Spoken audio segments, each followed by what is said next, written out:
Hello and welcome to Take Your Time, a Persona podcast in which we're playing Persona 3 Reload in real time along with the in-game calendar. And it's time for some serious business, my friends. Actually, not like I mean, it's sad sometimes. There's some melancholy moments this week. But no, we're in for another fun, free week as we head into the Cataclysm. So, nothing to worry about there. But we'll see how January treats us as we continue on. My name, as always, is Jonathan Dornbush, your host this week, joined by my fellow co-host, Tom Marks. Tom, hello. Hello. I wasn't sure if that was like a super serious voice or like a Three Dog style radio DJ. No, I would have done a little bit more shock jock banter at the beginning if I was going for that, but I understand the confusion there. Yeah. Sure. Yeah. We're not getting wild and wacky in the morning. We're here for some serious days between January 12th and 18th. There's some days.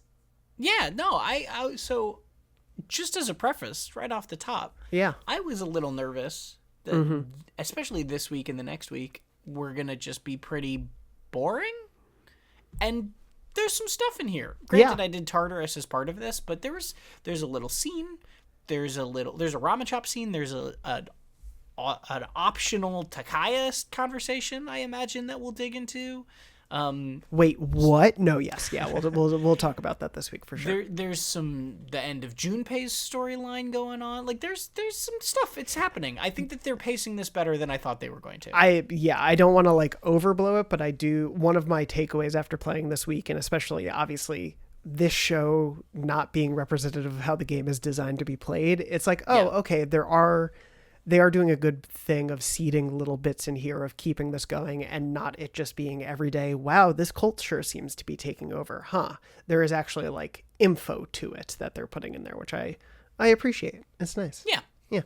Well, before we get there, we do have a few bits of housekeeping to do. And of course, that starts with our confidant call out this week. This is, as always, a huge thank you and shout out to everyone supporting us over at patreon.com/takeyourtime at the Palace Ruler tier.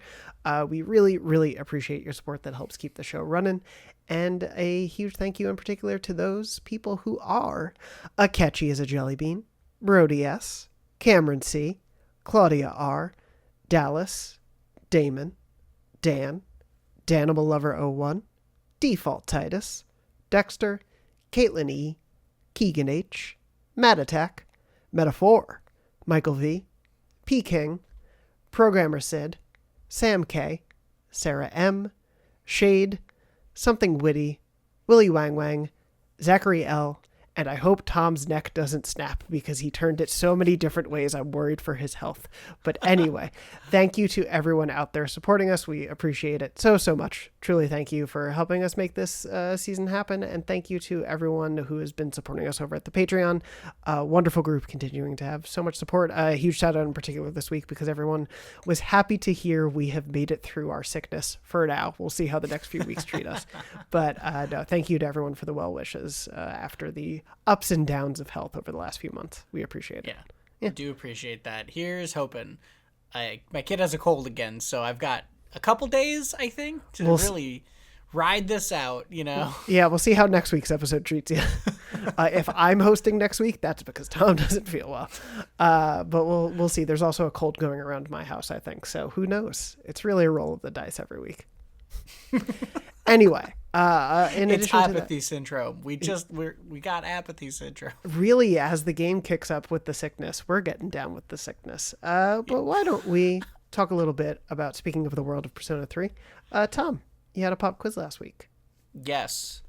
Well, maybe we should take the advice of Naughty Looking Boy, because I asked, what is Naughty Looking Boy's tip on how to avoid infection? This was from that Koromar conversation.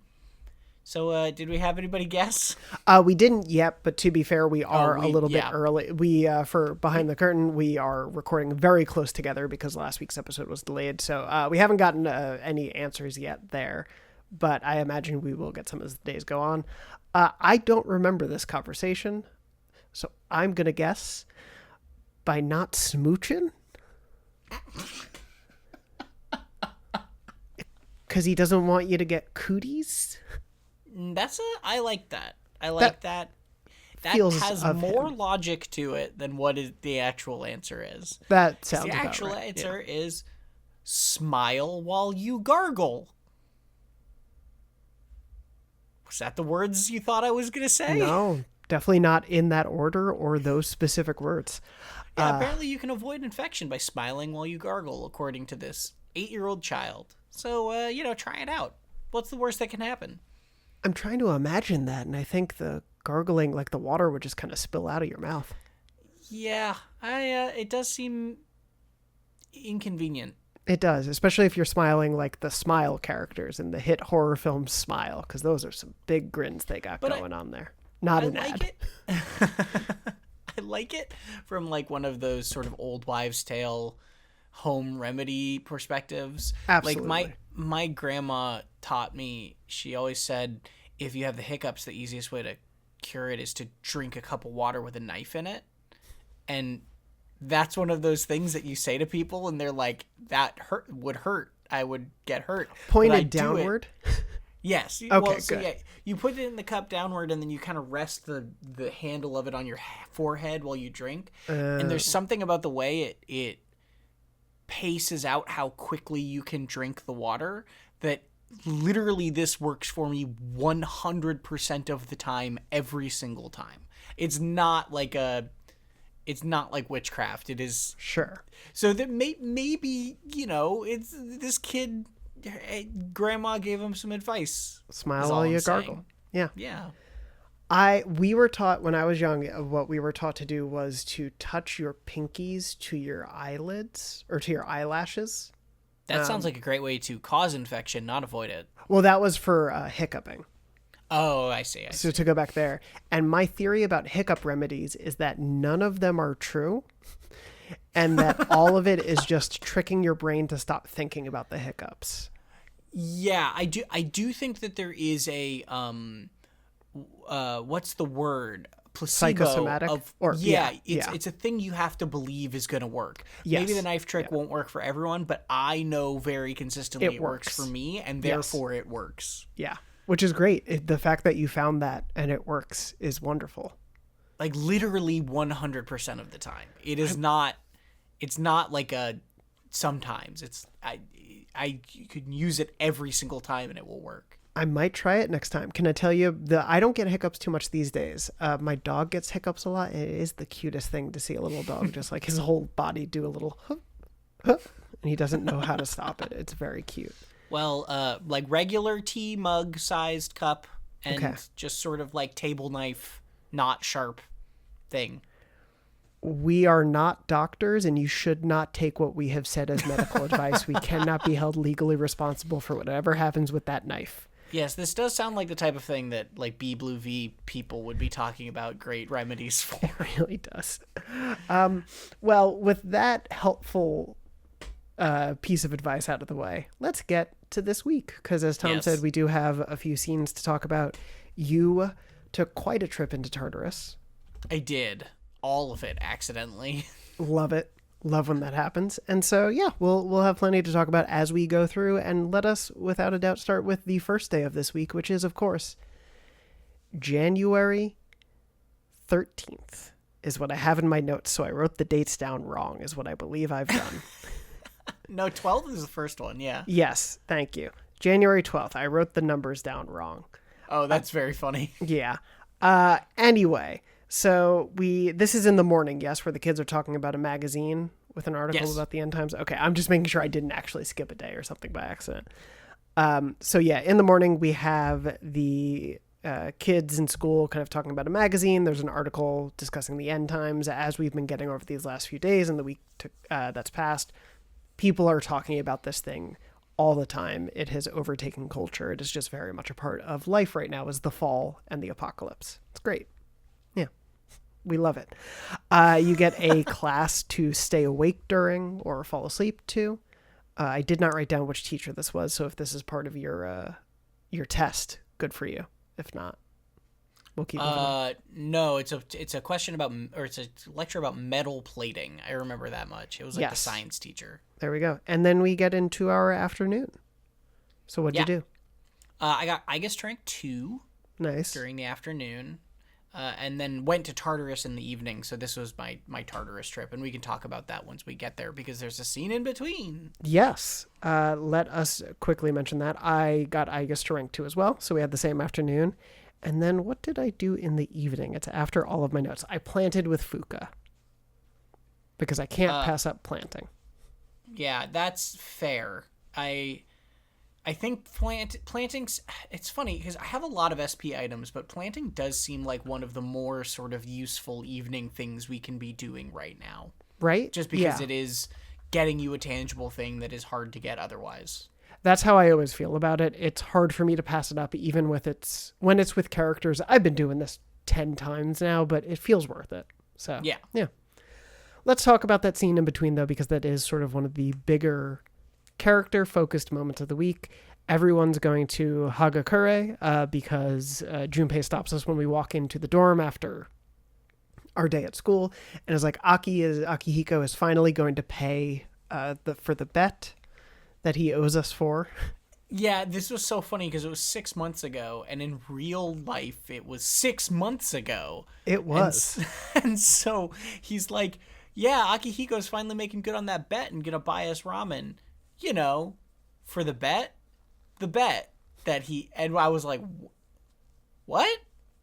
What are you talking about? And this was the bet that neither of us could get a girl at the beach on the beach trip, and they're counting Aigis as a win, which is so funny to me that this is where we are, and it makes sense that Akihiko spent 6 months not agreeing to this. Arguing that this couldn't be the case. Yes, yeah. I like to think that this is Akihiko at the end of the world saying, you know what? Okay, I'll take my friends out to dinner. Yeah, because either I'm doing a good thing for my friends and they'll remember it when we all survive this, or who cares about this money? It's not going to matter in 2 months. Exactly. So he goes, what's funny about this, though, is it's not just the 3 of them. Yukari and Aigis are also there. Yeah, it's framed as like everyone's going out to dinner, but then Mitsuru and Fuka and Ken are not there, and it seems a little mean. It was weird. I was confused about that. I don't know if it's explained in like a side conversation I may have missed after of like, oh, they were busy, but... My read on it is that he took out the second year's equivalents, maybe? Minus Fuka? Yeah. Oh, wait, right. Never mind, I'm out. I was like, good theory. Nope, hold on. Well, anyway, it's the 5 of us, so naturally 5 specials, please. That's how 5 specials. How we begin. Akihiko doesn't understand why he owes us all for this, but it's happening. And as we're having our dinner, or as we're waiting for it, I forget at what point in the night it happens, Aigis notes that there is a magazine on the counter with a headline, which is that the emergence of a messiah, the charismatic one, speaks. It's a good, some proud headline writer there is reveling in that one. Not enough puns, if I'm being honest. I come from the school of pun headlines, but what are you going to do? That, of course, that charismatic one is our favorite shirtless guy, Takaya. Do you think he did the interview that he's quoted in with his gun, just in his pants the whole time? 200%. Yeah. Okay. Just absolutely, he did the interview shirtless with a gun. With a gun, yeah. And this journalist was like, sure, why not? Yeah. He's charismatic. Yeah, how could I? He's the messiah, apparently. So there's a little bit of the article that we get via the characters talking about it. Basically, it's his perspective that mankind is currently imprisoned by this anger and everything going on, and that a savior will descend upon the world, that savior being Nyx. Right. So he's specifically framing it as Nyx saving the world. Yes. Kind of not really pointing out that he means that she's going to kill everyone. Yeah, that she'll save us we'll be freed of all this anger and hate by no one existing anymore. Right. Yeah, he specifically says there will be no more pain or suffering. Humanity will be freed. She'll save us. And that there are those who do not understand the truth, even though they have the same blessing, which I like that he starts talking about all this stuff. And you have to imagine someone who doesn't know what's been going on between these two groups is like, what the hell is he talking about here? Yeah. Yeah, because there's not really any way. Like, I thought for a minute maybe people were gonna like interfere with you, but no one knows who. It's not like the Phantom Thieves in P5, where turning sentiment against the Phantom Thieves means that you are kind of got to go a little lower profile to a certain extent because everyone knows who you are. No one knows you've been doing any of this. No one knows anything about you. So him saying this stuff is sort of irrelevant in a larger sense. The thing I read it as is less about other people and more about his obsession with you still. He's still thinking about, he is so like the leading up to your first encounters with him, or in your first encounters with him, he was genuinely obsessed with this idea that you're a good person, basically. Like, he just couldn't get his head around the idea that you actually cared and that you actually were trying to do good. And I think you're sort of an enigma to him and fascinating to him, and he has this sort of fixation on you a little bit.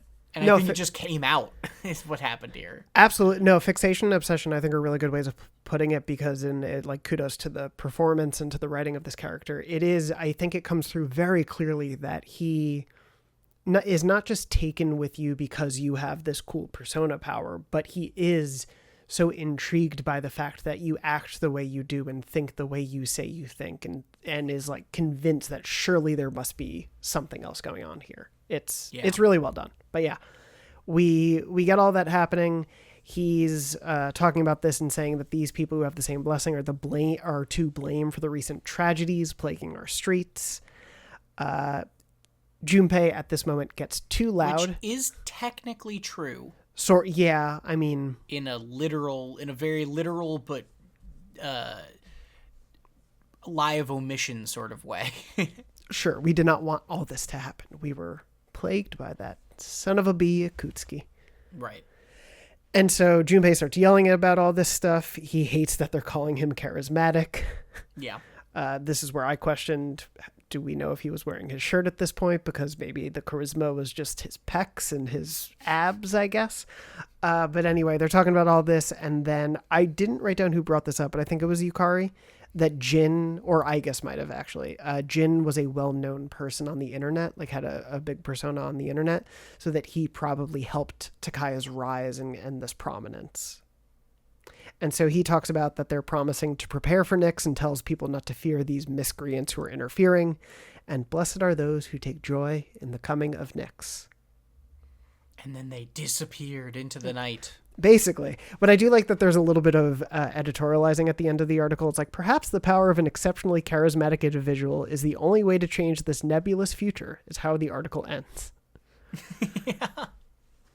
Good job. It goes along with even everyone is sort of buying into this, right? Yes. Yeah. And so, we're discussing this and the matter of people believing this, or how much they actually are buying into this, whether it's kind of like a fad belief or how true all of these feelings toward wanting Nyx to come and save them is.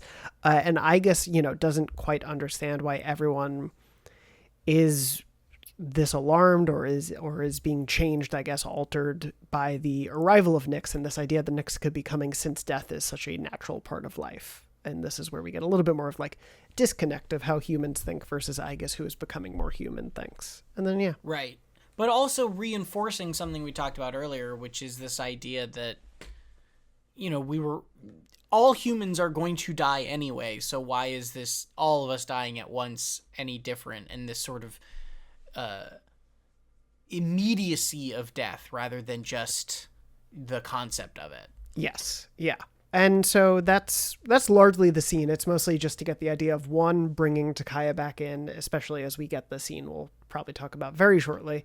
And then you get this sense of how much it has taken over the the shared cultural mindset. Yeah, there is one more little nugget, but it kind of becomes irrelevant quickly because, at least in this week, because Akihiko mentions that we're going to run into them. If they disappeared, the only place they could be going is probably Tartarus, so we're probably going to run into them in Tartarus. True. Which immediately signaled to me, like, oh, I wonder if I'm going to hit some floor at some point, and then I'm going to have to fight them, and that's going to be a thing that I'm going to have to do that during free time, and then that'll happen before I get to Nyx, and then I did all of Tartarus, and I was like, oh, no, that's not what happens. So tell me about your time in Tartarus. So I went to Tartarus tonight because they give you an evening, even though you went out and did this whole scene, which is cool. I like it. It also made me realize, wait, we could be going to Tartarus every night because it's at midnight. What's the deal? Yeah. But, anyway, it's a cool new area. It's this all white area with the stripes, and it's very pretty. It looks like it's outdoors, which I really like. That's a very cool little trick visually. Yeah. Super obnoxious to navigate. Because one of the toughest, Nothing is a straight line, and none of the doors are sort of 90-degree angles, so it's very confusing what's a side path and I figured I got more comfortable with it as I went, but it was definitely one of the hardest ones where looking at the map and then looking at my character, there was always something I couldn't parse in terms of what direction I was facing or where I don't know.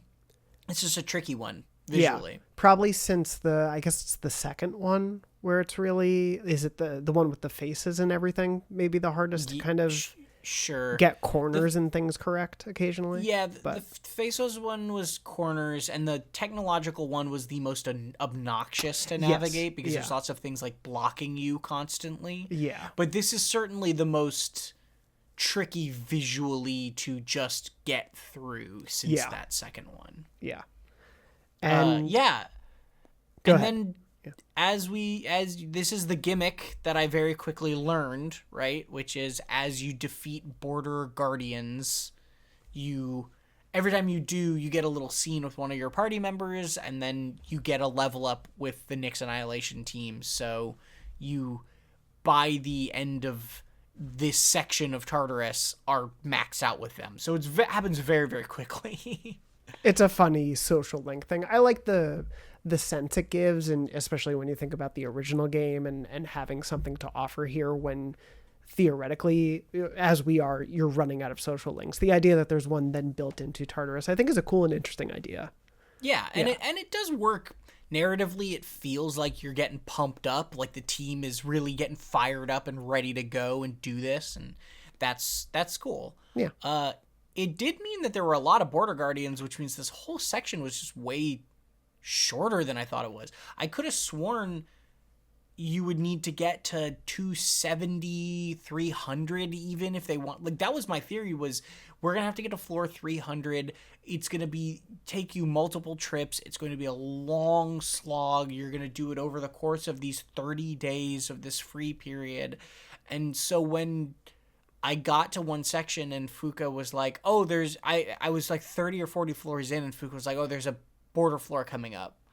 And I was like, oh, well, that's early, so that must be a border floor in the middle, and then I'm going to fight Strega and outside of this, and then that'll open up in the last section of Tartar. And then it was like, no, you're just at the top. You're just there. It's kind of done. Yeah. And I didn't mind that, to be clear. I'm not complaining. It just was a lot more. It was the same size as all the others, and it was a lot tighter in scope than I was expecting. For sure. Yeah. That's kind of a very similar read. I'm not done with it at this point because I did kind of just pause last week when I played, just because I could. Just to see. And also, as we learned this week, they throw people at you, and like I'm gonna have to go back in to do the Monad passage, and exactly. There's reason to go back and not much reason not to. Yeah, I need to go back in. This is more selfishly, but I need to go back in and grind a little bit because I want to make sure I'm at a good level to fight the Grim Reaper. So that I can get that trophy. I have not decided whether I'm doing that yet. That's fair. I kind of don't. I'm not. I know I'm not getting all the trophies, so I'm sort of like, do I really care about grinding? I don't know. That's fair. As long as you're feeling comfortable, I think with the border floor bosses, you don't necessarily need to. This is more just because I want to push everything that I can to 100% it on this run. Totally. But yeah, no, I think to your point, I really like the visual look of this, especially the outdoorsiness, like having light shining through of it on every floor, even though you're obviously inside this thing still. And the idea that you've gotten so high up in it and the almost etherealness of it, like the heaven-like nature and the fact that you are so high up in it, I think works really thematically well here. And it's also a fun visual trick when you do get to the end of this section, because it's daytime inside this section of Tartarus, and then you get to actual outside at the top of the tower, and it's night. Yeah.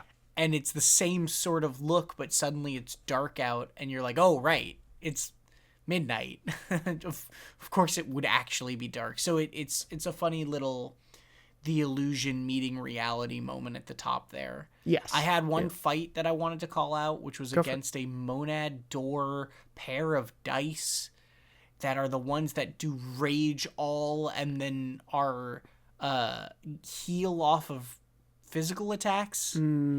Yeah. I got caught in that fight for so long because I would do a round of attacks. It would rage everyone but my leader. And then the turn order was that he would attack last after that. Oof. So then my party would full heal everyone. I would Amrita shower. They would Megidola my team for no damage. Mm-hmm. I would chip them down. And then they raged everyone but my leader. And they did that 3 or 4 times in a row. So it was like 6 or 8 turns of just doing nothing. But wasting SP. Yeah. And then I said fine and used Yukari's concentrate theurgy and then used Koromaru's shadow or dark theurgy and it one-shot it. Nice. That's great. That's so good. Oh, man. Yeah. So what we were talking about last week of concentrating them theurgies, that is the whole end game, it feels like, is just delay and do buffs and keep your health up until you can go Yukari or Koromaru's theurgy to then use somebody else's theurgy to just totally chunk an enemy. It's worth it. I'm glad you bring that up too, because I did want to point out, Francis did in the Patreon mention, and I appreciate this correction because I couldn't remember and then didn't go to Tartarus this week, but said that you can't essentially concentrate twice between things. So it's like you can't use a concentrate then use the theurgy concentrate. But yes, the idea of using a theurgy that is essentially concentrate and then using another wide theurgy is devastating. It's really super good. It's great. And I think whatever you can do to help build up your theurgy meters, you can really quickly get through some of these matches. That's the fortune teller. We haven't talked much about that, but that's the fortune teller thing I get every time is the quicker theurgies. Yeah, that's such a good idea. And I have found myself more than I intended to using the cards that are like, it'll fill your theurgy in the next battle because it's so helpful to start with that. Yeah. Well, and they also let you get through walls like that. Yeah. That fight that I just talked about, where if you're stuck, you can eventually get to theurgies and just chain them together and win in a round. Yeah, it's really helpful to have. And it lends a saving grace to what, to your point, could have felt like a never-ending slog. So I'm glad you got out of that cycle. That's all we have to talk about Tartarus, I guess. There's not much else. I have not done the Monad Passage yet, though I know that it added a request for that. And so the Monad Passage at the end of that has some optional boss, I guess, that I'm looking forward to fighting. But otherwise, Cool. Well, I'll probably do that in the next week or so, since, as you pointed out, Elizabeth rang the bell that we need to get in there. So, we can maybe talk about that if you go back in. Yep. You might have some free night spoilers. Well, with all that said, let's move on to our next day, January 13th, excuse me. This is what's happened with my notes. Now it's a problem. I'm going to say the date's wrong. I'll try to correct this on the fly. Anyway, we'll figure it out. This in the morning is when we get the read that we learn there's someone who was invited to join the cult at Club Escapade, essentially. Right. There's some creepy figure trying to bring people in. And hint, hint, hint. Yes, yeah, very heavy-handed. Maybe I should visit this person at the club sometime. The funny thing, though, is the way it's phrased, because they say, oh, maybe if I go to the club, I should be careful. And it's like, no, you fight demons for fun. I kill gods for fun. Yeah. A little bit too much precaution at this point in the game, my guy. Yeah. Anyway, you get that little obvious heavy-handed tease to keep going, to go to the club, once the day is over, and then you get your afternoon and evening. What did you do? So I got Yukari to 5. Nice. Because I did the math. I do not have time. I have Hiraga, I have Hayase, I have Yukari, and Aigis. I only have enough time to complete 2 of them total. It just doesn't work out. Assuming this is operating under the assumption that the game ends on the 31st or whatever. Sure. And I don't know how many days I even, like, if some of those days are you don't get them, or I don't know all that. But just going off of math, before the 31st, I only have time to do 2 of them. So I decided what I'm doing is probably Aigis is available every day, almost, is my assumption. So I'm going to be hanging out with Yukari whenever I can. And then Aigis I will do whenever Yukari is busy. And that's just my pattern going forward. I'll slip in Hayase, but I don't think I can get him above 8. Okay. And Hiraga is still at 4, and so there's no chance I get him to the end of that. Yeah, I understand. Well, I think you're prioritizing sensibly. I'll say that. Yeah, so I should be able to get Yukari and Aigis done before the end. Cool. So that's good.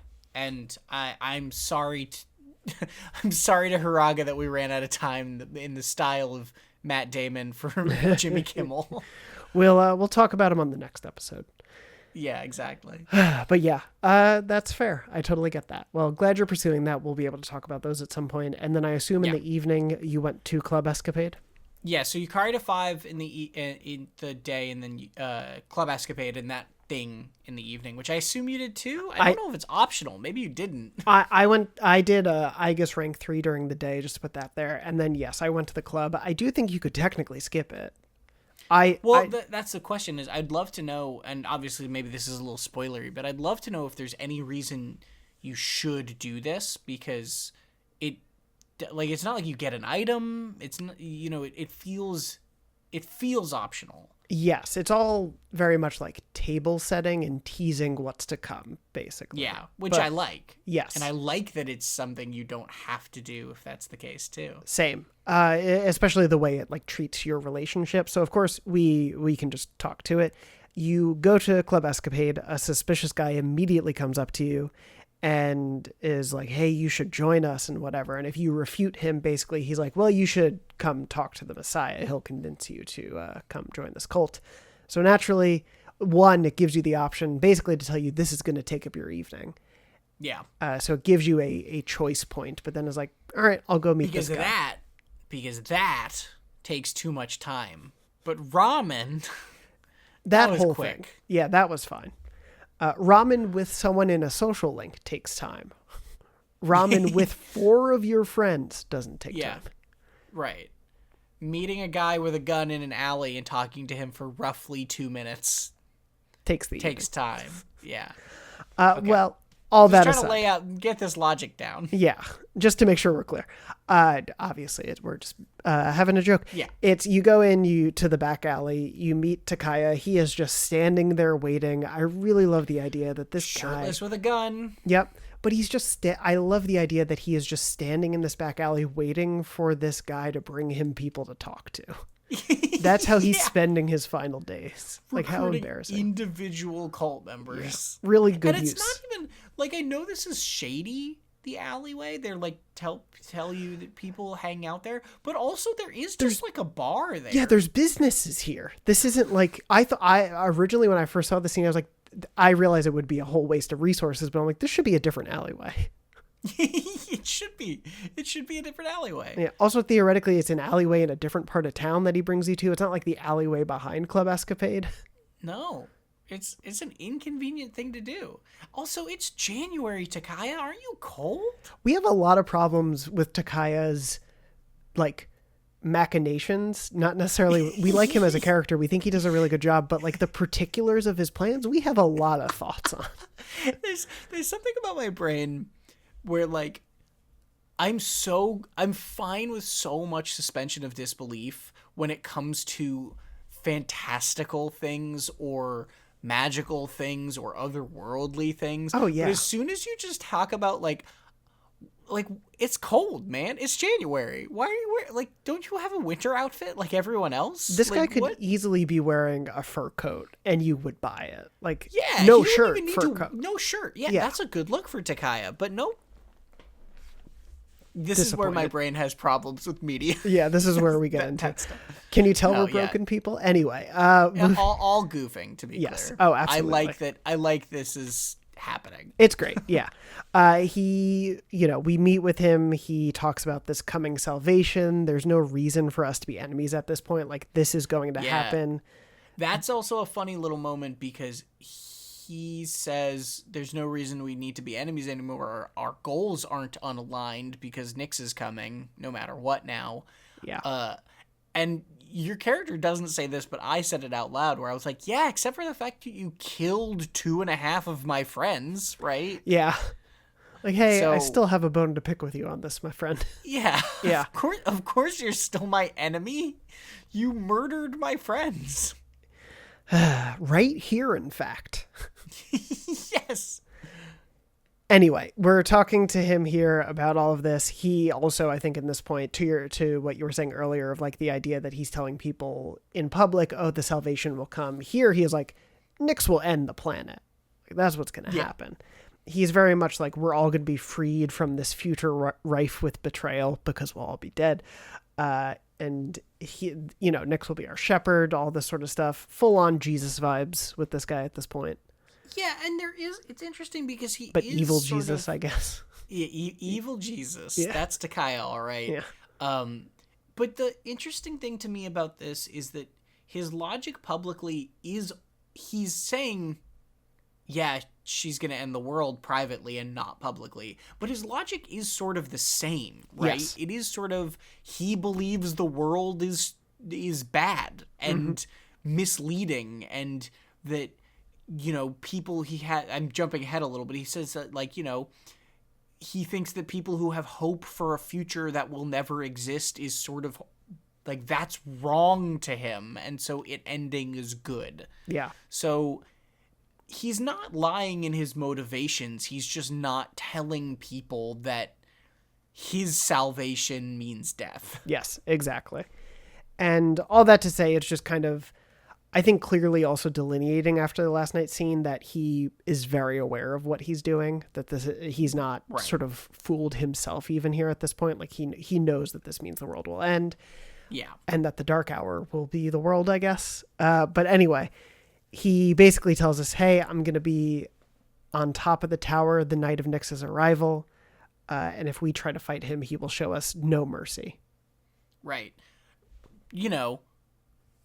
Again, has a gun right now, knows you're going to go there. If anything, he showed us a lot of mercy. He's shown a lot of mercy. More than you would think this guy would. Yeah. Takaya and his gun. Anyway, yeah. So this is now putting into, like, I had a lot of misconceptions earlier about where I thought Strega was going to fit into this, and now I see the form of it, which is that, for lack of a better way of putting it, he's a phase in the boss. Yeah. is sort of what that means to me. We're going to get to the top of the tower. We're going to fight him in the exact same way that we did with the 12th Shadow. We're going to fight him, and then we're going to go fight the boss. Again, this is my assumption. But now sure. We have sort of the shape of things. Yeah, I mean, a reasonable expectation given that he is like, if you try to fight me, I will show you no mercy. And we know that he and Nyx will be at the tower. I get where you're coming from. Yeah. Yeah. And that's the end of that. That was the evening. Yeah. And that's sort of the main story stuff that happens this week. Yes, yeah. We can keep moving through the rest of this week. The proper, here's where it happened, January 14th. I wrote down 2 dates as January 14th for some crazy reason. We solved it. Don't worry out there, everyone. You can stop writing your angry letters. We figured out the date issue. We get some kids talking about flyers being passed around for the cult. You know, basically just continuing to keep that thread up. And then we have a day and a night. They're very public about it. Yes, yeah. They are not hiding. This is not a from the shadows kind of plan, even though we met him in a shadowy alley. Anyway.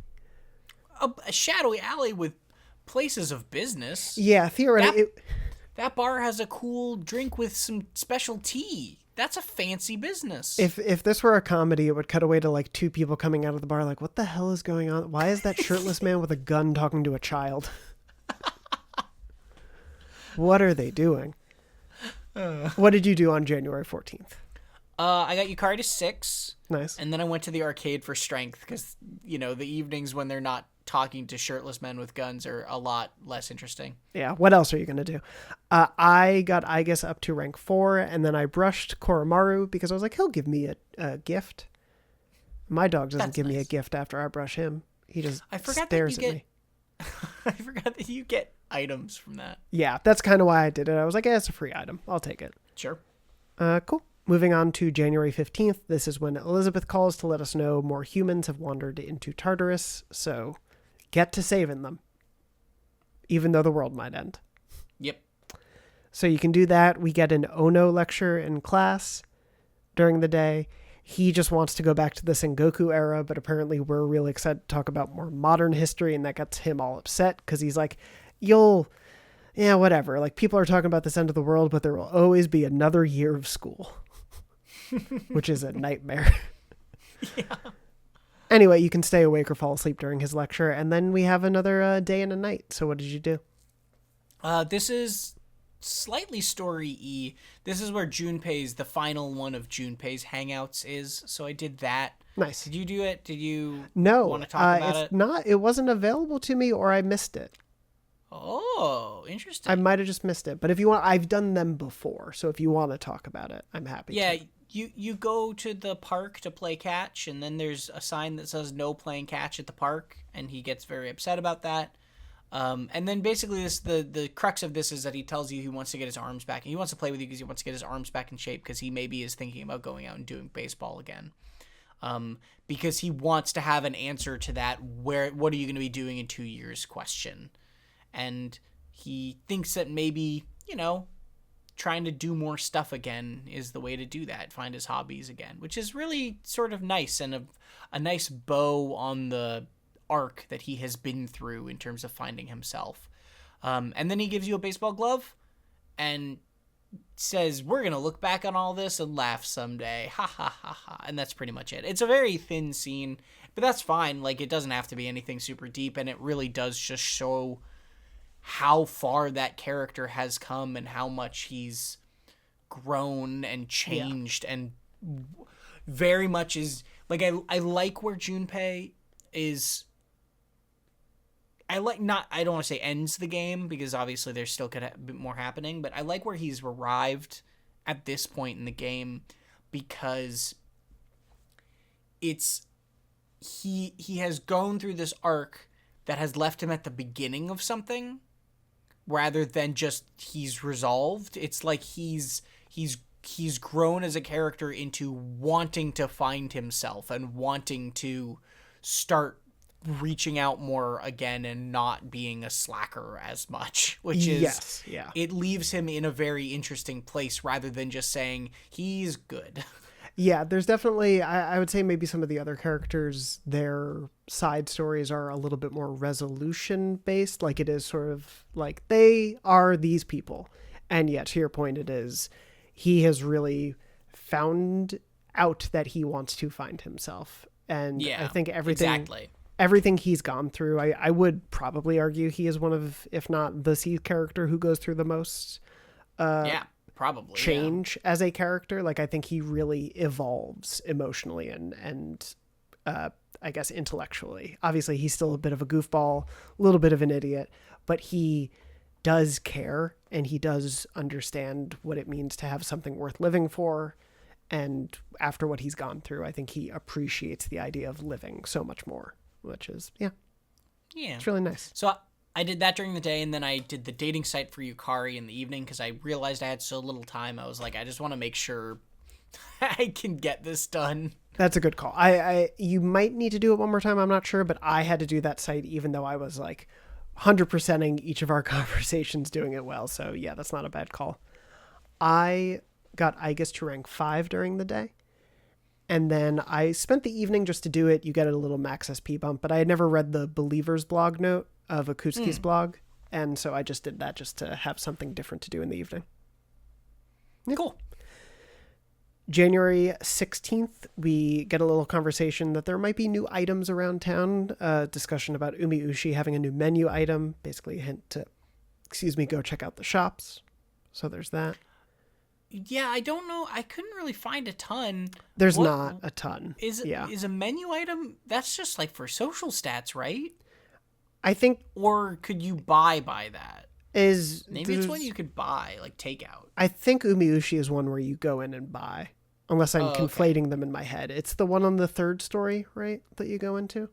Oh, I guess that one is takeout. Okay, yeah, that one you just go in to get back items. And check that. Yeah. Anyway, then it's just a day and a night.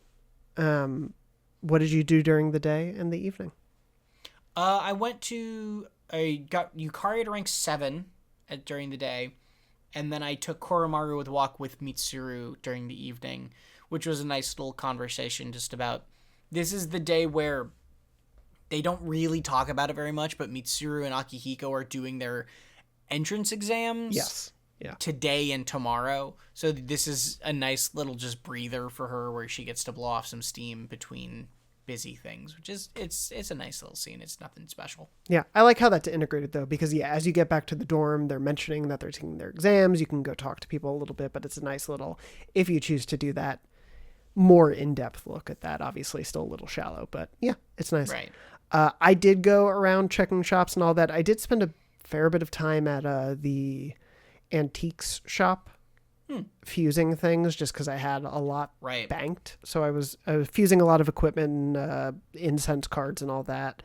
And then there's some wild stuff in this final tier of the things that are like +7 to all stats and also magic boost, and you're like, whoa, okay. Yeah, and then just some of the equipment you can fuse for people is like my Aegis one jumped me 80 stats of attack power. It's wild.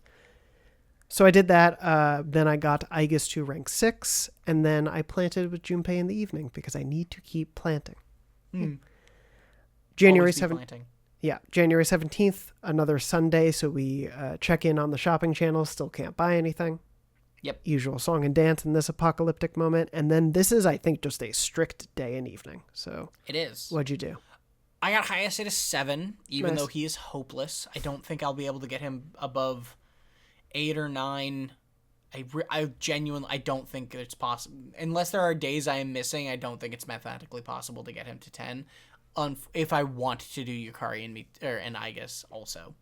But I still think his storyline is interesting, and I will take it as far as I want to take it. And he's available when Hiraga and Yukari and Aegis are not sometimes, like today. So, yeah. And then in the evening, I did the dating site for Yukari again, because, again, I think I do it one more the next evening, but it's just, I just want to make sure I'm good on that, because I really don't want to miss a day with her. I get that. Yeah. No, makes sense. I went to the arcade to up my Persona's magic during the day, and then planted with Aegis in the evening. These better be the best crop of plants I've ever gotten. Yes, seriously.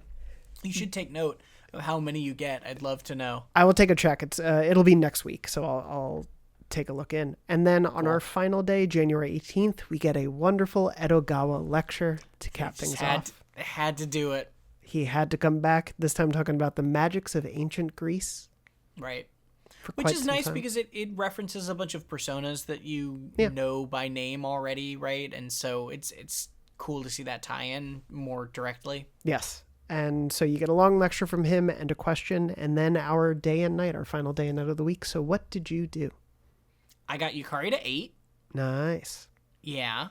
And then I went home and I did the dating site for Yukari again. But also, I think today is the day that you can find that new video there's a new video in the control room. I didn't go up, but yeah.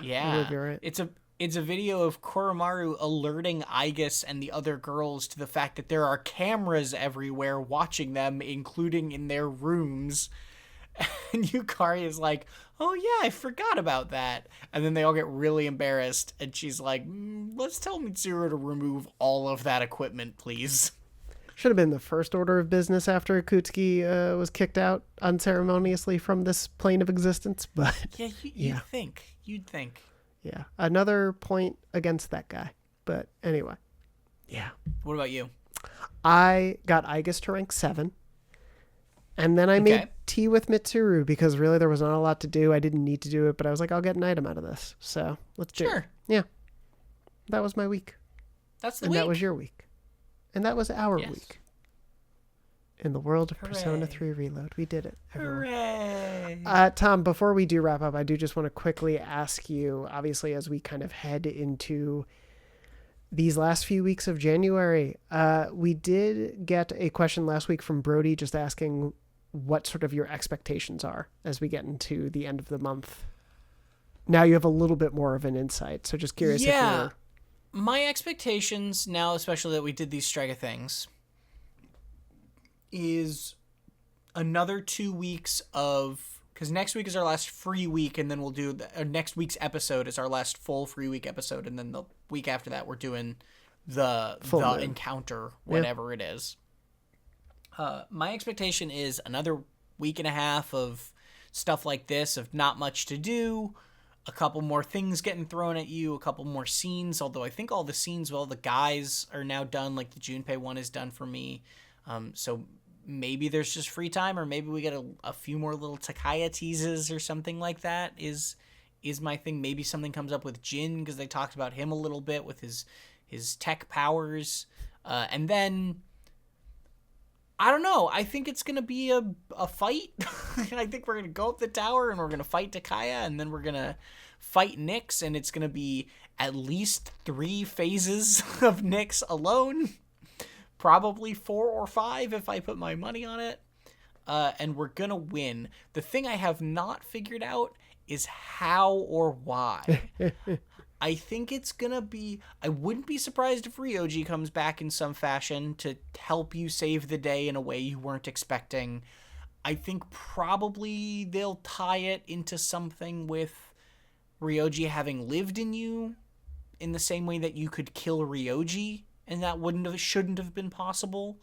But I don't know, and I like that I don't know. I really don't know how it's... Like, the worst case scenario for me is that you just go up there and you just fight and win for no reason, but I don't think that they would do that. I think that there's going to be some sort of something to this, and I'm excited that I genuinely couldn't tell you what. Cool. Well, we'll find out, or maybe we won't. Maybe they're like, actually, there are 12 more full moons. Yeah. My expectation is that this is the actual end of the game, though. That is because there's a conversation with Junpei. I think the conversation with Junpei or somebody where they're like, wow, it's at least it's January or something like that. And it's like the only time in any of these scenes that someone mentions the month, because they can't have, I think it was an Aigis scene. And so they literally can't do that scene after January. So I was like, oh, okay. So you're only going to be able to do this Aigis confidant scene. So either Aigis is going to die in this encounter or the game is over. That's what that taught me. I like how that's very funny. Well, we'll find out in just a few short weeks. Yeah. And before we get there, just to mention, because you were talking about focusing on Yukari this week, this worked out. Dexter at the Patreon wrote in and said, I can't remember if I've mentioned this already, but man, Yukari makes you feel bad for turning her down. Don't know if you've gotten to the turn down. No, it'll be next week. All right. Well, we'll see how that goes. And then also Alex mentioned from our conversation about the Gourmet King last week, there are 2 other places in Reload where a social link could optionally reverse, but we both passed those options already. Really? So they mentioned them. Does that like they reverse and don't turn back? I don't know for sure. Is that when they're trapped in Tartarus? No. So Alex said, I guess slight spoilers. The first is trying to kiss Chihiro in rank 5 of her romance route. Oh. And then the second is explaining that the reason you intervene in Yukari's rank 5 fight is that, well, you're a girl, is the response. And so they said, I just did that scene. Yeah. So they said, good job avoiding these more permanent pitfalls and avoiding the days of relationship remediation. So I'm curious to dig into a little bit more of what happens there, but cool to know that those exist. I dig that there are consequences. That's cool. Yeah, that makes sense. Well, thank you to everyone for writing in. We really appreciate all the support as always. And Tom, before we wrap up, what's your pop quiz for this week? All right, my pop quiz. If you haven't finished Tartarus yet, you get a chance to study up on this one. My question is, whenever you complete a Arcana, a social link, you get a new persona that you can only fuse because you did it. So I would like to know what the name of the one for the Nixel Annihilation team is. What persona do you get? And one of the reasons I'm asking this is because big hint, it might be a familiar name. That's all. Go to patreon.com/takeyourtime. YouTube.com/Dornology. Dornology@gmail.com. I'm at Tom R. Marks on socials. He's at JM Dornbush. Let us know. Leave a comment. We want to hear from you. It's wild they got the rights to make Spider-Man a persona. Yeah. You have one there. Yeah. Hell yeah. I do. All of My mine daughter loves Spider-Man. I have a shelf full of just Spider-Man hanging out together. It's my little Spider-Verse there. Anyway, thank you all so much for listening and watching to our insanity as we point things out in our rooms and also talk about this wonderful game as we approach these climactic weeks. Looking forward to talking about everything that occurs in the rest of the month. And this has been fun. Thank you, Tom, as always, for joining me. Thank you. And we're excited to talk about things. Next week will be the days of, I wrote them down just to be sure, January 19th through the 25th. So we'll talk about those days next week and check in on how things are doing. But until then, thank you so much, as always, for joining us. We hope you're doing well and staying safe out there. And as always, I hope you seize the day.